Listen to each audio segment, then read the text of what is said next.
Hi, இது என்னோடய அடுத்த வீடியோ. இந்த வீடியோவில் ஒரு டாபிக் பார்க்கலாம் அப்படின்னு சொன்னால், அரசு மருத்துவமனை.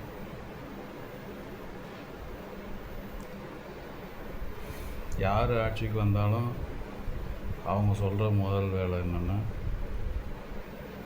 நாங்கள் அரசு மருத்துவமனையில் நாங்கள் டெவலப் பண்ணுவோம், நாங்கள் இவ்வளோ கோடி ஒதுக்குறோம், அவ்வளோ கோடி ஒதுக்குறோம். நீங்கள் ஒதுக்குறதெல்லாம் எங்கே போய் ஒதுங்குதுன்னு அவங்களுக்கே தெரியும். சரிங்களா? நீங்கள் ஒதுக்குறது உண்மையாக இருந்தால்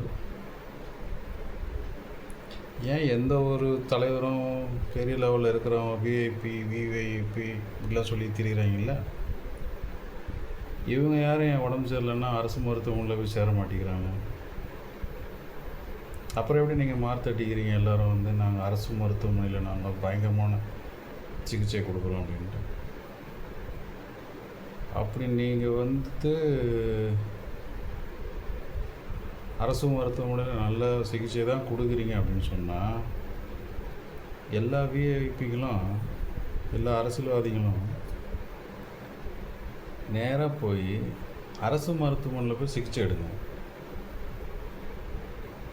நீங்கள் சிகிச்சை எடுக்க போனாலே ஆட்டோமேட்டிக்காக அங்கே அரசு மருத்துவமனையில் நல்ல தரமான சிகிச்சையெல்லாம் கிடைக்கும்.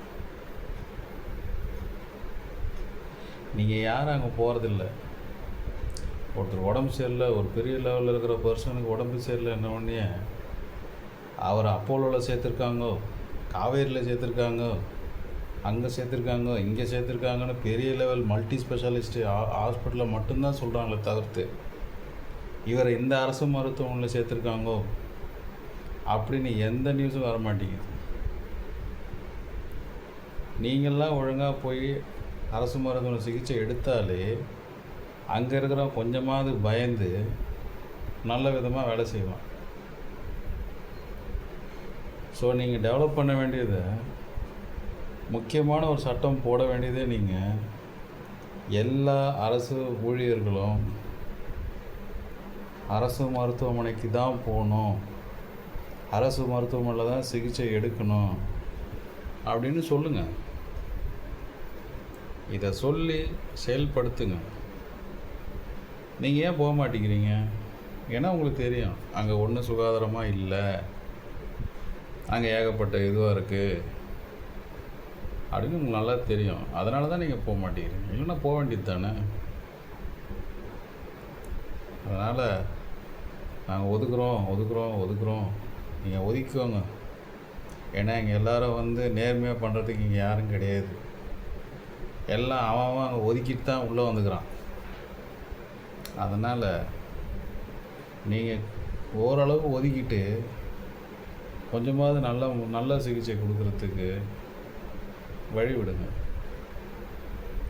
நாடு முன்னேறட்டும், நல்ல தரமான சிகிச்சையும் கிடைக்கட்டும். நன்றி.